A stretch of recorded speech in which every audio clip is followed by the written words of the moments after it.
Ametenda mema sana. Tulikuwa mbali naye, akatushika mkono.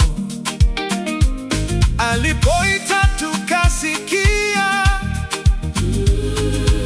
akatufuta machozi kwenye jangwa la hofu, akatuletea chemchemi.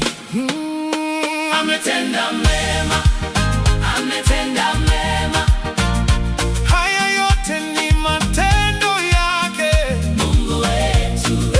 Bwana Ametenda mema. kila pumzi ni ushuhuda wake.